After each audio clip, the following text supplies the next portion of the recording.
বৃহস্পতিবার দক্ষিণবঙ্গের 5 জেলা, 2 বর্ধমান, পুরুলিয়া, বাঁকুড়া ও বীরভূমকে নিয়ে দুর্গাপুরের সৃজনী প্রেক্ষাগৃহে একটি হাই প্রোফাইল প্রশাসনিক বৈঠক করেন মুখ্যমন্ত্রী শুভেন্দু অধিকারী। অন্ডাল বিমানবন্দরে নামার পর থেকেই তাঁকে ঘিরে কর্মী সমর্থকদের উচ্ছ্বাস ছিল চোখে পড়ার মতো।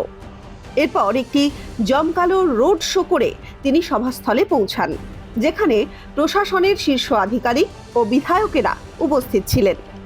এই বৈঠকের সবচেয়ে বড় চমক ছিল দুর্গাপুর পুর নিগম নিয়ে মুখ্যমন্ত্রীর কড়া পদক্ষেপ। 2017 সালে শেষবার এখানে ভোট হয়েছিল এবং 2022 সালে বোর্ডের মেয়াদ শেষ হওয়ার পর থেকে কোনো নির্বাচন হয়নি। তৎকালীন সরকারের বসানো প্রশাসক মণ্ডলীর বিরুদ্ধে নাগরিক পরিষেবা পুরোপুরি স্তব্ধ করে দেওয়ার অভিযোগ উঠেছিল। আজ সেই বিতর্কিত প্রশাসক মণ্ডলী ভেঙে দিলেন মুখ্যমন্ত্রী। পুজো মিটলেই পুরো ভোটের কথা জানান মুখ্যমন্ত্রী শুভেন্দু অধিকারী। আমার এভাবে বলা উচিত যে ভোট কখন হবে স্টেট ইলেকশন কমিশন বলবে। আমরা শুধু বিশ্বাস করি, হাওড়াতেও যেটা আমি শুক্রের আগে বলে এসেছি, যত দ্রুত সম্ভব নির্বাচিত বোর্ডের হাতে ক্ষমতা হস্তান্তর আমরা চাই।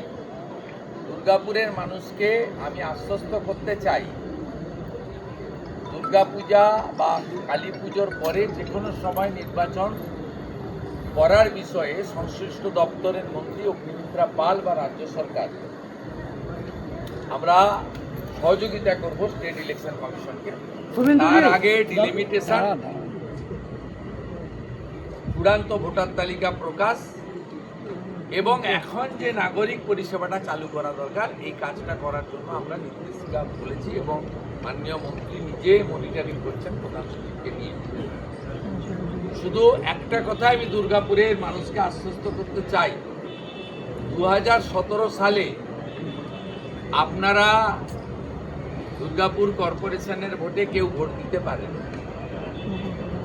ভারতীয় জনতা পার্টির শাসনকালে কোনো নির্বাচনে কোনো ভোটার ভোটাধিকার থেকে বঞ্চিত হবেন না। আমাদের সময়কালে একটি রিপোল চলছে, ফলতাতে আপনারা শত চেষ্টা করেও উৎসবের পরিবেশ ছাড়া অন্য কিছু ছবি দেখাতে পারেননি এবং 90% পোল রিপোলে হয়েছে। বিশেষ করে 10 বছর বঞ্চিত থাকা ভোটাররা উৎসবের মতো ভোট দিয়েছেন। গ্রামবাসীরা সবাই মিলিত হয়ে খাবারের ব্যবস্থা করে ভোট দিচ্ছেন। আমি টিভিতে, ইউটিউবে যা দেখছি, তাতে ভারতীয় জনতা পার্টির শাসনকালে প্রথম একটি নির্বাচন গণতন্ত্রের মহোৎসবের মতো কিভাবে উৎসবের আকার নিতে পারে, ফলটা দেখলেই সারাটা দিন কেমন যাবে ভোরবেলায় বোঝা যায়। তাই দুর্গাপুরের মানুষ আশ্বস্ত থাকতে পারেন, বাঁকুড়া থেকে, বীরভূম থেকে গুন্ডা এনে 2017 সালে আপনাদের ভোট দিতে দেননি। তাই আপনারা যখনই সুযোগ পান ওদেরকে শিক্ষা দেন। 2019-এ শিক্ষা দিয়েছিলেন, কালুয়ালি জিতেছিল।